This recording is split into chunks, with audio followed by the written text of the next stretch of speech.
Gênese no lar. Mais um evangelho no coração. Agradecemos, Senhor, por esse momento da nossa passagem no plano terreno. A família, os amigos, o trabalho, o estudo, a reflexão, a oração, a doutrina espírita que nos acolhe, nos ensina e nos aproxima de Jesus, nosso Senhor e Mestre. Agradecemos por tudo e nos colocamos de joelhos na condição de servos humildes que, desconhecendo as leis, podemos chegar na conclusão que não sabemos nem pedir.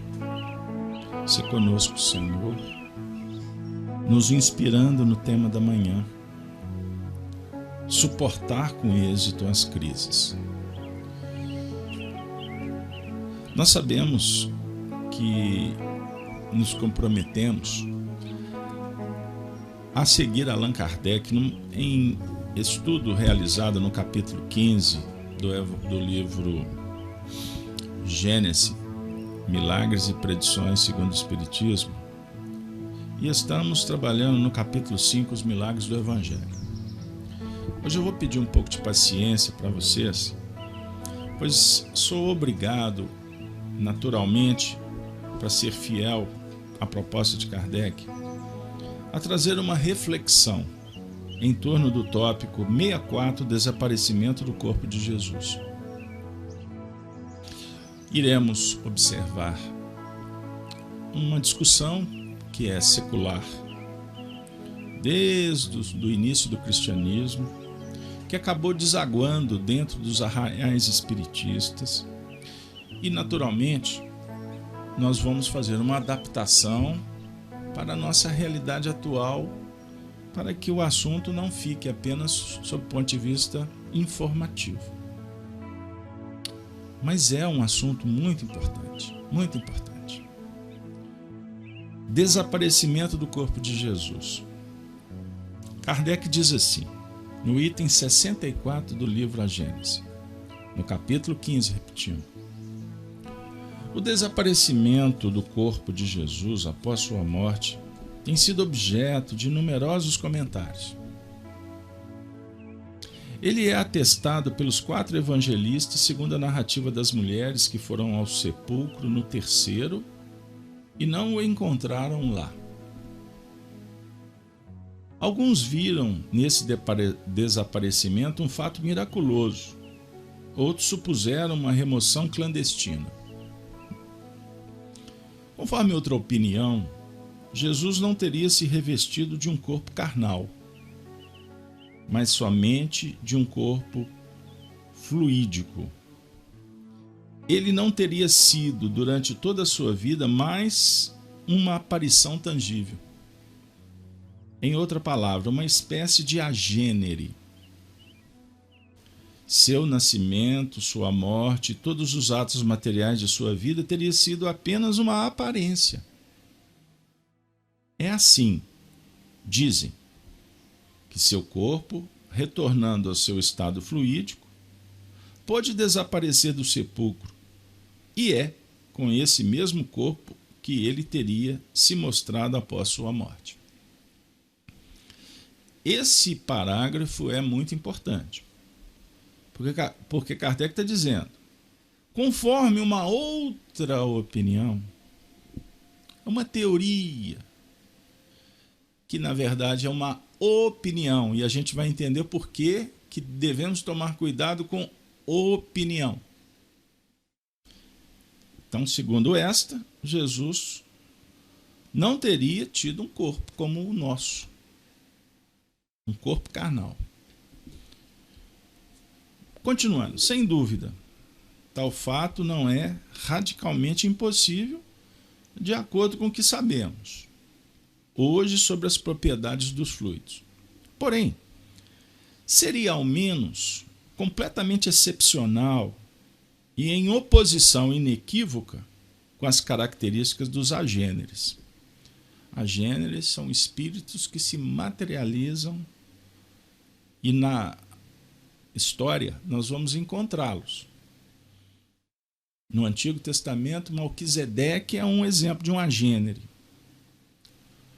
Um espírito que não nasceu, ele se materializa com algum objetivo.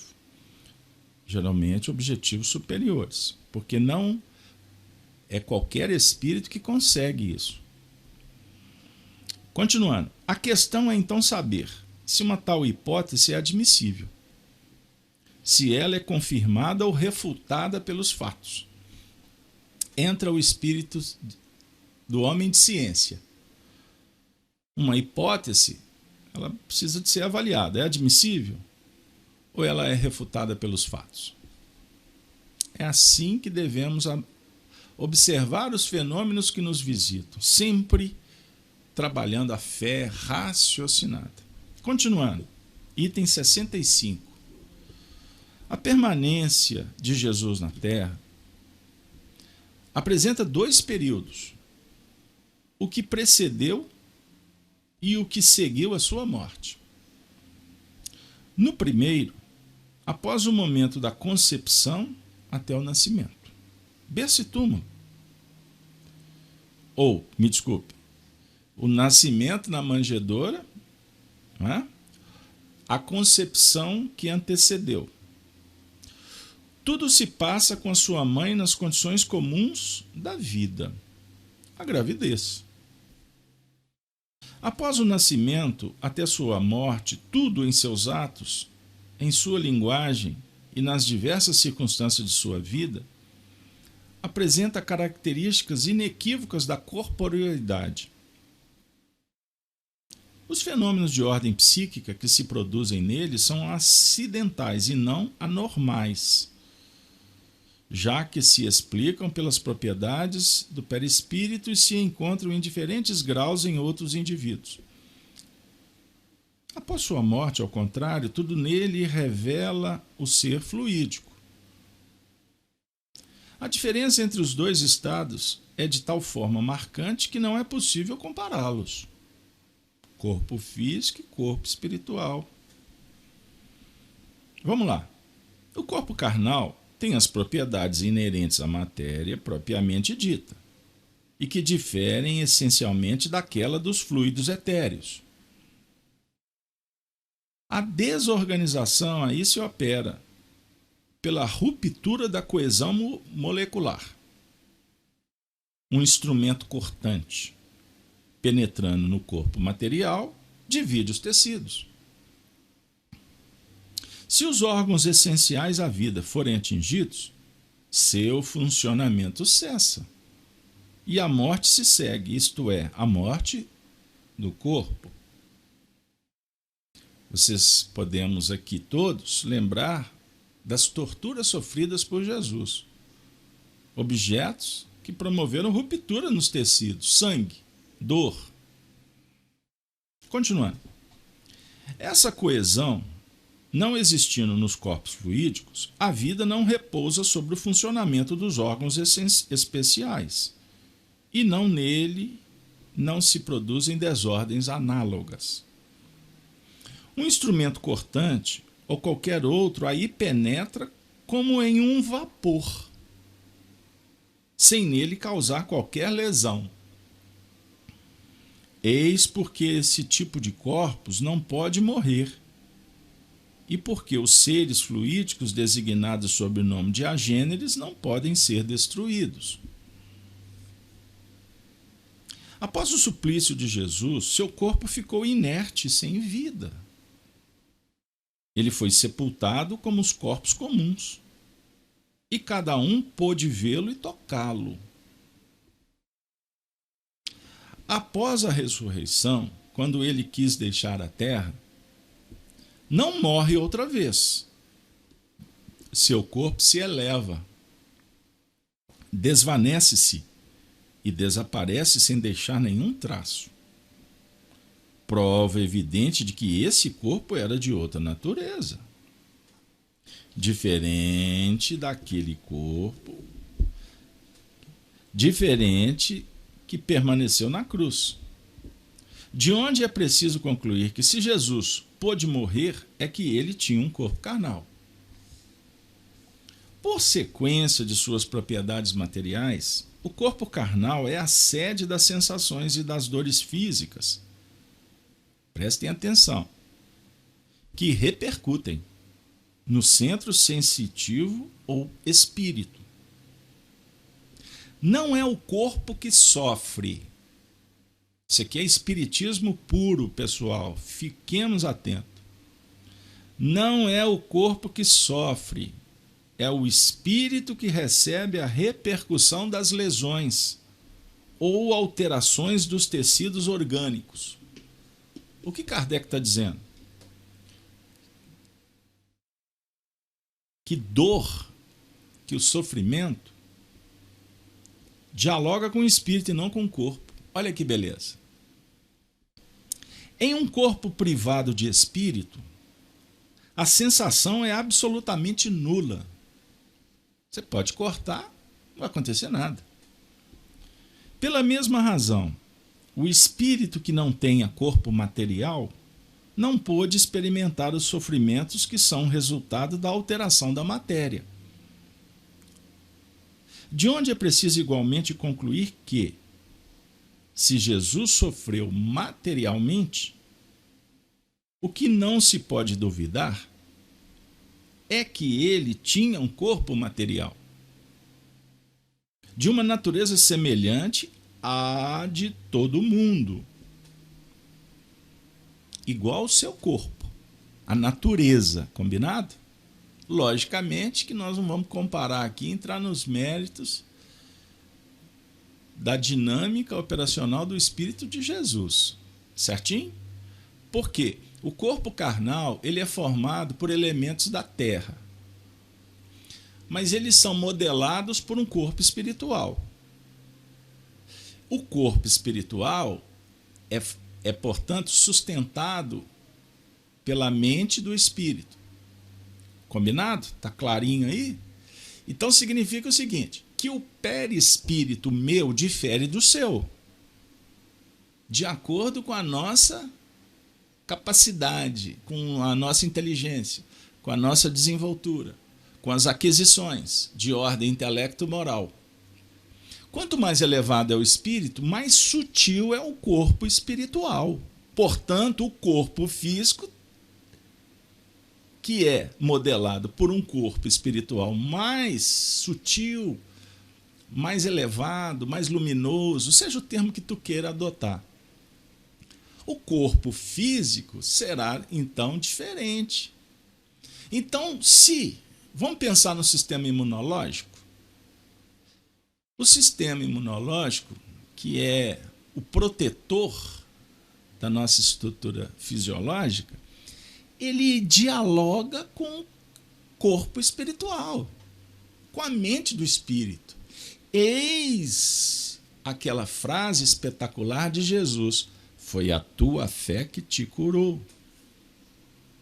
Pensamento elevado que repercute na estrutura psíquica, na estrutura perispiritual, por consequência, na estrutura física. Certinho? Então, deixa eu continuar, porque o assunto aqui é palpitante.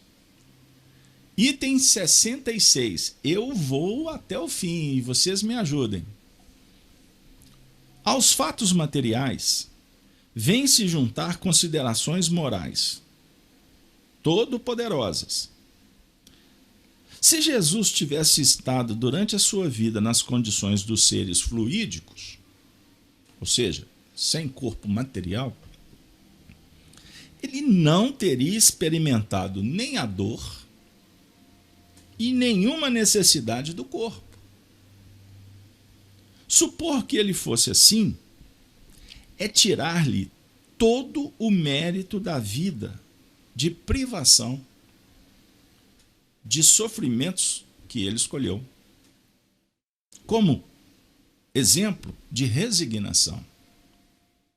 Se tudo nele fosse apenas aparência, todos os atos de sua vida, o anúncio reiterado de sua morte, a cena dolorosa do Jardim das Oliveiras, sua prece a Deus de afastar o cálice de seus lábios, sua paixão, sua agonia, tudo, até o seu último brado, no momento de render o espírito, teria sido apenas um vão simulacro para enganar quanto à sua natureza e fazer crer no sacrifício ilusório de sua vida. Uma farsa indigna de um simples honesto homem e com mais forte razão de um ser tão superior. Ou seja, ele teria abusado da boa-fé de seus contemporâneos e da posteridade. Tais são as consequências lógicas desse sistema, desse tal sistema, dessa teoria que ele tinha um corpo fluídico. É isso que Kardec está dizendo. Consequências que são inadmissíveis, porque rebaixariam moralmente em vez de elevá-lo. Ele ia dizer assim: pessoal, eu estou aqui pregando e não vivendo. Seria isso. Pois bem, Jesus, pois teve, como todo mundo, um corpo carnal e um corpo fluídico. Você também tem. Demonstrados pelos fenômenos materiais e pelos fenômenos psíquicos que marcaram sua vida. Está terminando. Respira fundo. A aventura está empolgante. Item 67. Em que se transformou o corpo carnal? Até a título de informação para quem está acompanhando em casa o estudo. Vocês não vão achar esse item 67 possivelmente na gênese de vocês, porque ela foi suprimida. Ela foi fraturada, essa quinta edição que a gente conhece. Há teorias de que ela foi modificada não por Kardec. Há aqueles que defendem que foi Kardec. Mas só nos chama a atenção, estranhamente, esse item ter sido suprimido. Prestem atenção no peso. Em que se transformou o corpo carnal? É um problema cuja solução não se pode deduzir. Até nova ordem. Salvo por hipótese, pela falta de elementos suficientes para assegurar uma convicção. Essa solução, aliás, é de importância secundária e não acrescentaria nada aos méritos de Cristo, nem aos fatos que atestam, de certa maneira muito categórica, sua superioridade e sua missão divina. Esclarecendo, porque na teoria de que ele tinha um corpo fluídico, existem algumas ilações sobre esse processo que Kardec está dizendo que não importa, não tem relevância nenhuma. É como se o Kardec está dizendo assim, olha, todas as suas argumentações, para nós, não altera o que é o mais importante, que são as questões morais. E a argumentação excessiva, ela tenta convencer, ela tenta apoiar-se num discurso empolado para dizer que, na verdade, tudo foi sobrenatural. Tudo está na cota de algo que caracteriza uma grande enganação, uma grande encenação. Observem Kardec. Não pode, pois, haver sobre o modo como esse desaparecimento aconteceu. Não dá para saber. Até uma segunda ordem, entendam bem. Ele está dizendo que a gente nunca vai ter essa informação, mas até agora não. Ele quer dizer que isso não são mais do que opiniões pessoais. Agora está chegando onde nós queríamos. Opiniões pessoais que teriam valor apenas se fossem confirmadas por uma lógica rigorosa. Assim como o ensinamento geral dos espíritos. Ora, até o presente, nenhuma das que foram formuladas recebeu a sanção desse duplo controle. O que Kardec está dizendo? A teoria que defende que Jesus tinha um corpo fluídico, ela é de uma fonte só, é de uma opinião de um espírito só, que assinou vários nomes, que veio através de uma fonte só, um médium, e defendida por um que depois isso foi compartilhado, popularizou-se, e essa teoria caminha até nos dias atuais. Carlos Alberto, mas por que isso tem a ver com o Evangelho da Manhã? Qual é o diálogo que nos aproxima do tema? Qual é o tema de hoje? Suportar com êxito as crises. Vamos lá. Se os espíritos ainda não resolveram a questão pela unanimidade de seus ensinamentos, é que, sem dúvida, o momento da resolução ainda não chegou, ou que ainda faltam conhecimentos, com a ajuda dos quais possamos resolvê-la por si própria. Entretanto, sendo descartada a suposição de um rapto clandestino do corpo, poder-se-ia encontrar por analogia uma explicação provável na teoria do duplo fenômeno dos transportes e da invisibilidade do mesmo corpo.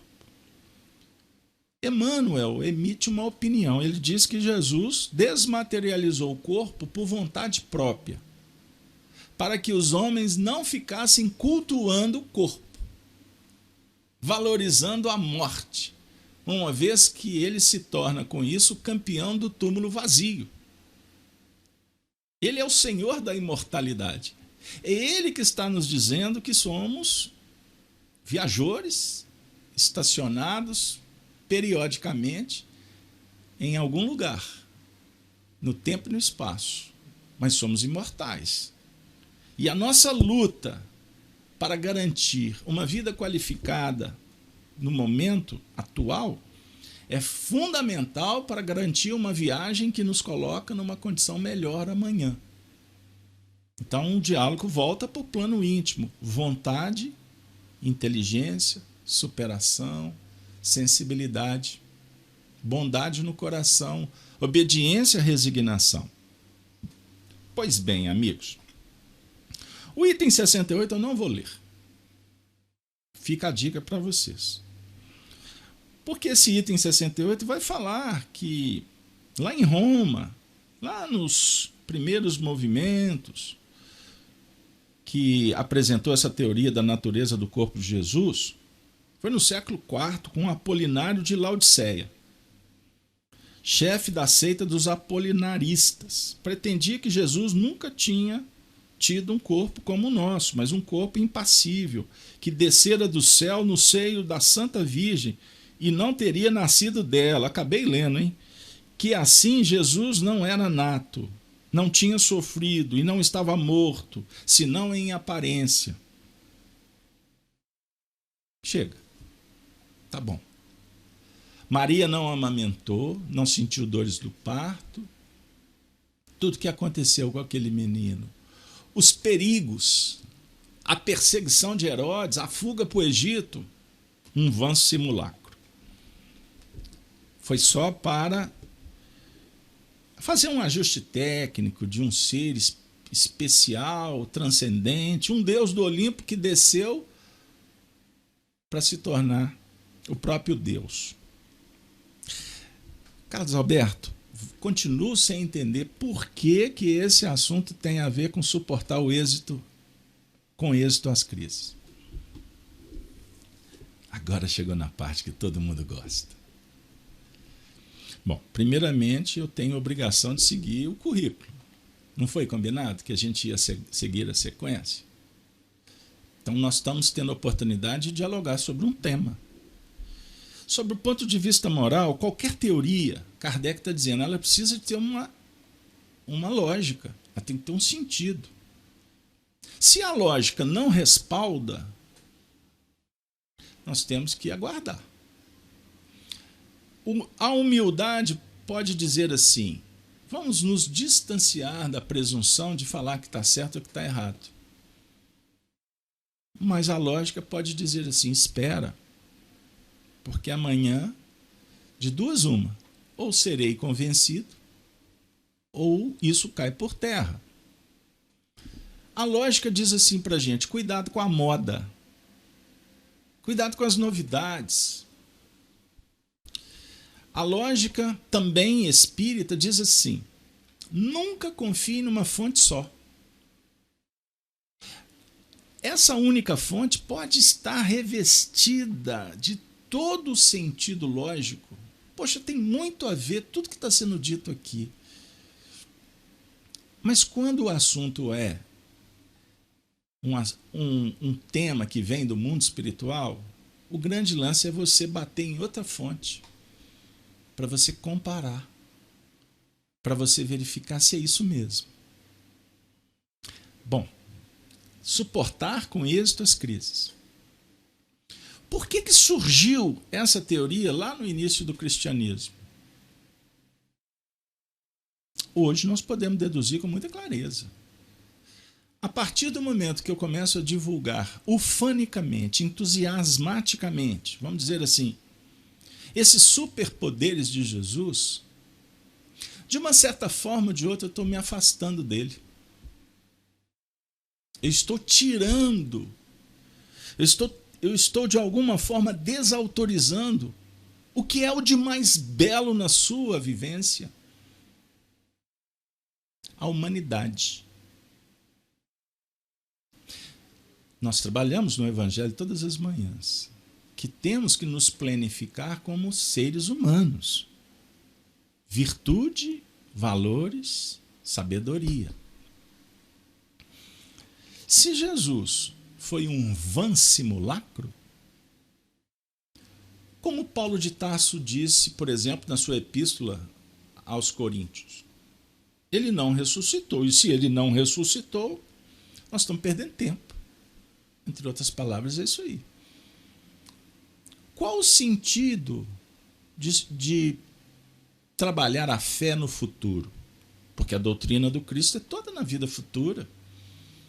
Se a gente não tiver referência na imortalidade, os espíritos não estariam entre nós. Não iriam dialogar dizendo assim: tende bom ânimo, vocês não estão sós, vocês estão amparados. A vitória do espírito não é do corpo. Se a gente for apertar um pouquinho mais, se tudo isso foi apenas um vã simulacro, nós poderíamos apoiar as nossas crenças no linismo. Tudo se resume no prazer do corpo. A vida seria só entre berço e túmulo. Esta teoria do século IV desagou dentro do espiritismo. Depois que Kardec desencarnou, o próprio Kardec foi tirado do ambiente que ele fundou. As obras, por exemplo, que favorecem essa teoria passaram a ser vendidas e a codificação espírita ficou de lado. O que nós podemos concluir com isso? Não precisamos de olhar os olhos, voltar os nossos olhos para o século XX. Com tudo que aconteceu, com guerras, com tragédias, desaguando no século XXI, em que existem regimes, que existem sistemas, que existe todo um movimento para tentar apagar Jesus da história. Se a gente voltar para esse período do Espiritismo, que foi a chegada de uma chave luz para abrir os portais para um novo tempo, trazer Jesus de volta, porque Jesus foi atacado, e quando eu falo Jesus, vocês estão entendendo que é a proposta que revoluciona, não é só ele como indivíduo, é o Evangelho. os próprios religiosos conspurcaram a mensagem. Então, no início, a mensagem do Cristo foi atacada de fora para dentro. Como? Isso não presta, vamos matar? Mataram cristãos, mataram Jesus, mas não conseguiram matar o espírito. Aí é que começa a surgir o grande problema dos sistemas que não querem que a lei divina, como o progresso, se estabeleça no mundo. Entendam isso porque é muito importante, amigos. Esse tema é de uma profundidade extraordinária. Então, quando essa adulteração voltou, ela voltou porque o espiritismo voltava com Jesus, mas agora sobre outras bases da imortalidade, da mediunidade, de um diálogo filosófico, com uma ciência que dialogava com a presença dos espíritos. Vejam quantas coisas boas, quantos homens que deram a vida para comprovar a imortalidade da alma, com espíritos materializados, médiuns sendo pesados, espíritos sendo pesados, observem aí. E ao mesmo tempo surge essa teoria para confundir. Então, se antes o ataque ao cristianismo veio de fora para dentro, com a matança dos cristãos, com o assassinato do homem justo, eles não conseguiram destruir o espírito do cristianismo. Então, quantos filmes nós já assistimos daquela época, em que quando chegou a notícia para Pôncio Pilatos que Jesus houvera ressuscitado, nós já vimos painéis, diretores colocando na boca de Pilatos, se foi ou não verdade, não importa, mas quando ele disse, o que nós vamos fazer agora para matar a alma dele?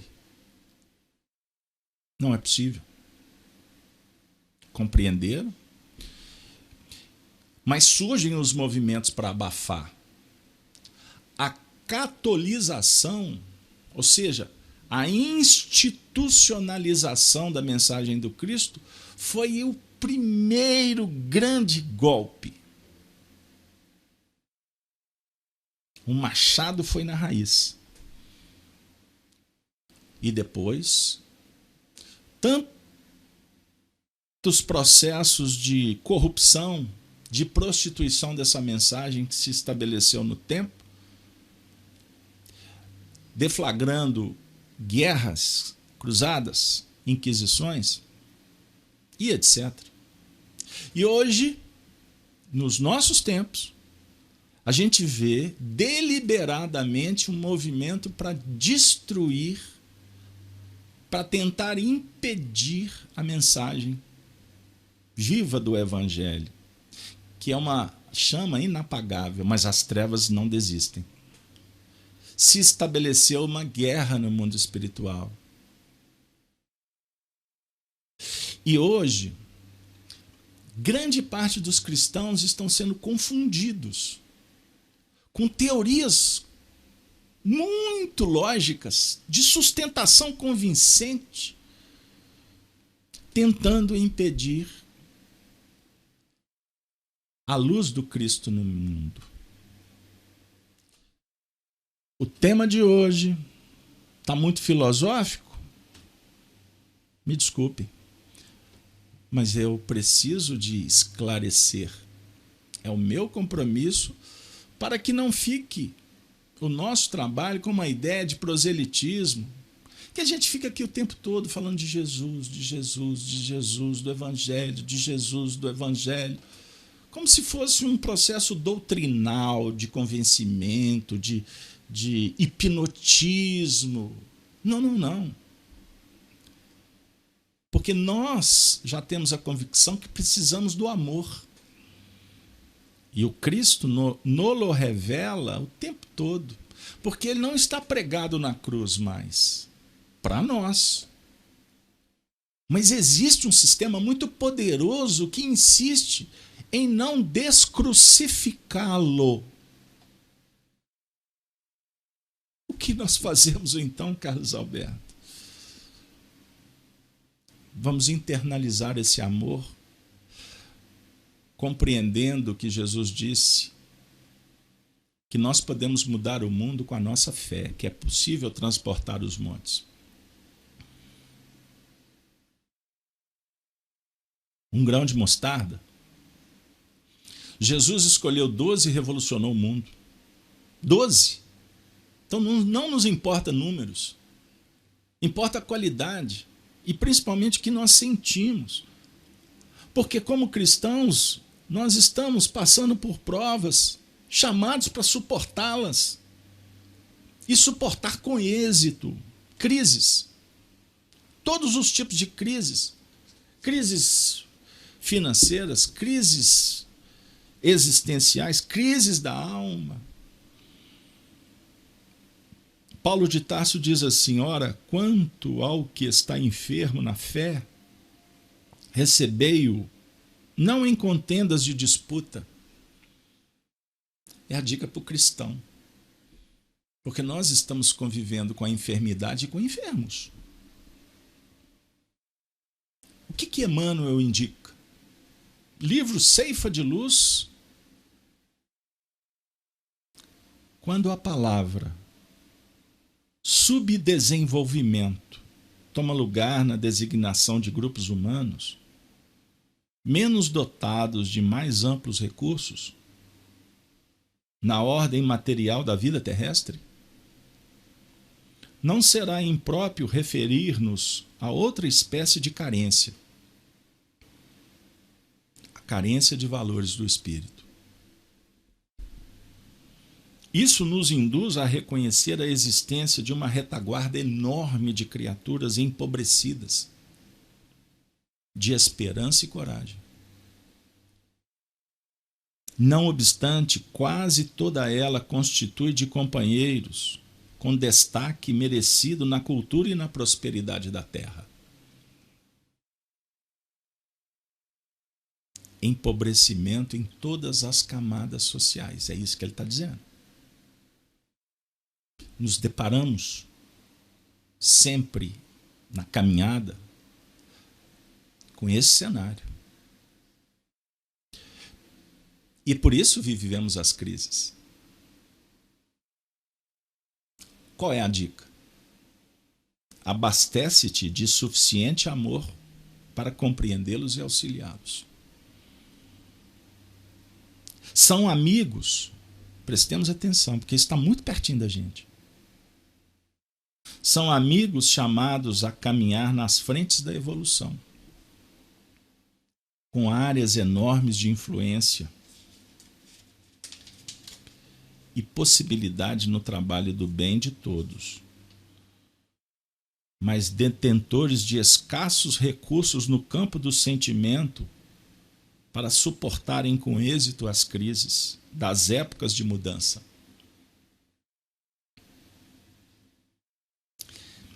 Ele vai dar exemplo agora.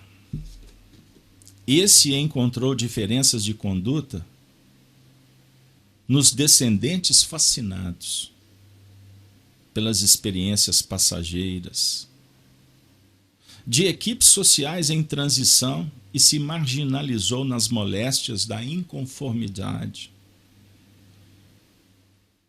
Aquele traumatizou-se com provações coletivas, em que grupos vários de pessoas se viram defrontadas pela desencarnação em conjunto e se refugiou nas instituições de repouso e tratamento mental. Outro observou criaturas queridas a se desgarrarem do lar para se realizarem livremente nos ideais próprios e transformou-se em doente complexo.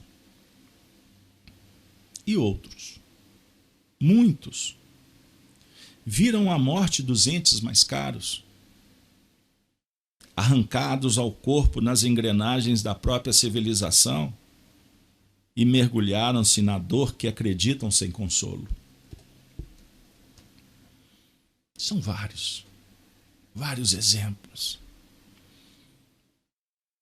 de companheiros que estão em busca de suportar as crises mas não conseguem lograr êxito pelos parcos recursos morais e espirituais. Emmanuel está dizendo: se podes enxergar os conflitos impostos ao mundo pelo materialismo, que vem desfibrando o ânimo de tantas criaturas, enternece-te com os sofrimentos de quantos se encontram nas faixas do subdesenvolvimento espiritual e trabalhemos nas novas construções de fé. Enternece-te. Enternece-te deles, uma vez que os espíritos se enterneceram por nós. Estamos todos no mesmo barco. A travessia é complexa e estamos juntos para inspirar uns aos outros a suportarmos com êxito as crises das épocas de mudança que atravessamos. Esse texto é extraordinário, porque Emmanuel está dialogando com Kardec, dizendo para a gente: existem os espíritos superiores, que dialogamos com eles. Existem os iguais, que estão na mesma faixa evolutiva, obviamente com diferenças. Nós somos semelhantes, mas somos diferentes. Semelhantes no potencial, semelhantes na oportunidade das igualdades, mas somos diferentes sob o ponto de vista das aquisições. Ninguém é igual. Não existem duas histórias iguais no universo. E existem os espíritos que estão na faixa do subdesenvolvimento. Estão em faixas inferiores. Vamos ter cuidado com a palavra inferior, para não dar uma ideia arrogante, presunçosa. Mas é necessário compreendermos que o aluno que está nos primeiros anos na escola, ele está numa faixa possível para ele, mas é uma faixa inferior se comparando com aqueles que estão há mais tempo na escola. Se tratando do tema conhecimento, experiência. Nós somos inferiores, sobre o ponto de vista moral, ao modelo, que é o Cristo. E qual é a atuação dele para conosco? De um professor enternecido que senta dos nossos lados, bebe um café conosco, come um pão de queijo aqui em Minas e diz assim: agora é contigo, mas eu estou convosco. Vamos lá, levanta, soerga-te. Tenha fé, você vai sair disso. Mas você tem que se movimentar interiormente e não se abalar com o paciente que está do teu lado. Porque você tem que sair do hospital. Você tem que voltar à lida. Depende de você. Os médicos estão oferecendo os recursos, mas depende de você. Eu vou vencer, hei de vencer. É um mantra extraordinário. Porque o Cristo te espera para que a sua jornada possa contribuir com aqueles que estão no nível superior, pois você se tornará instrumento para semear as suas aquisições, conjugada com a deles. Então, quando o amigo vai para o hospital ministrar uma bioenergia do passe magnético, ele estará dando de si. Mas essa energia será acrescida pela bondade daqueles que são os técnicos, que sabem mais, que podem manipular energias da natureza e fazer toda uma poção mágica revitalizadora. Então a bioenergia, o passe, ele é doação sua, misturada, dinamizada, potencializada pelo dos espíritos. Olha que beleza. E aqueles que estão recebendo? Porque eles estão suplicantes. E muitas vezes não estão ainda pedindo, mas não serão abandonados. Porque o Cristo vai sentar do lado deles e dizendo: vamos despertar? Vamos sair daí? Vamos mentalizar a energia sublime descendo sobre os seus plexos? Revitaliza-te. Tenha fé. A definir então que o progresso é para todos. Graças a Deus. Graças a Deus. Graças a Deus nós estamos superando. Estamos no século XXI e o Cristo nunca esteve tão presente na nossa vida. Recebi um presente e encerro o encontro com ele. Encontrei um dos livros do meu querido e saudoso amigo Arnaldo Rocha. Uma prece. Carmen Maria Pulga. Paulinas, a editora. A oração é intitulada Pai. E com esta oração nós vamos envolver a todos que necessitam das nossas preces, todos que somos nós que necessitamos da oração para continuar representando o Senhor na ação verdadeiramente sintonizada com a libertação. Pai. Essa oração fala de uma ponte, de um braço, de um joelho, de um olhar, de um ombro, de um sorriso, de uma experiência da luz. Pai, você é a ponte amorosa que me introduz no mistério da vida.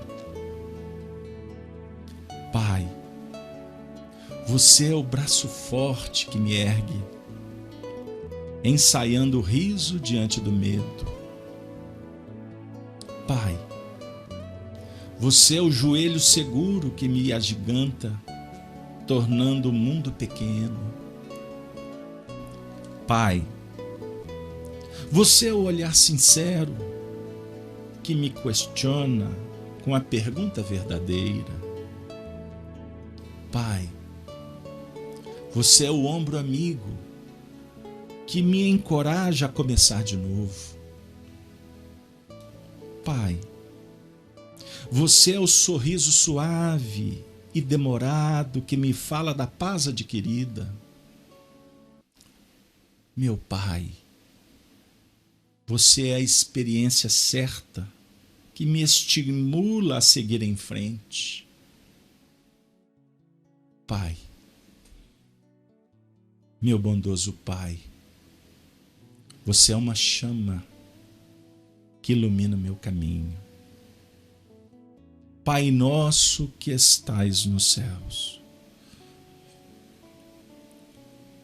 santificado seja o vosso nome. Venha a nós, Senhor, o vosso reino. Seja feita a vossa vontade, aqui na terra como nos céus. O pão do corpo e do espírito nos dê sempre, Senhor.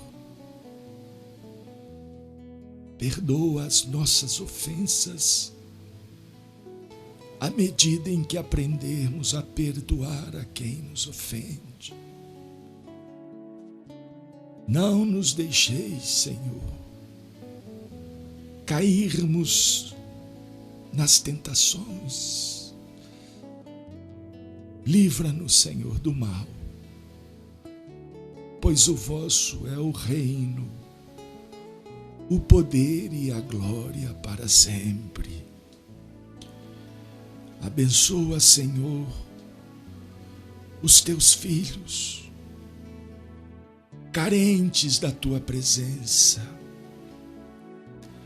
do pão que alimenta a alma, da medicação que repara as necessidades. do olhar compassivo que só ergue, concedendo as possibilidades. Senhor, que a tua luz envolva a todos e que a tua paz se estabeleça nos corações. Tenhamos todos a fé para vencermos os tempos das mudanças que sugerem crises como oportunidades benditas, mas segurando, Senhor, nas tuas mãos, que é o trabalho, o esforço próprio, a indicação do estudo, da reflexão, viveremos para a vida eterna. Ajuda-nos, Senhor, mas que possamos ajudar a nós mesmos, confiando no teu augusto amor e na divina providência. Sê conosco, Senhor, hoje, agora e sempre. Ave seja o Cristo, para a glória dos mundos da imortalidade.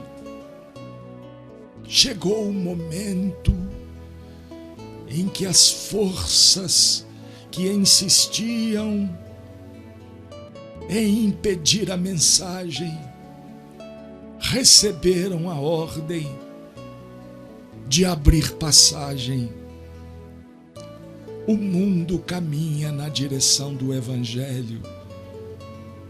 Tenham esta certeza. Com mansuetude, com bondade, com paciência, Jesus penetra nos corações.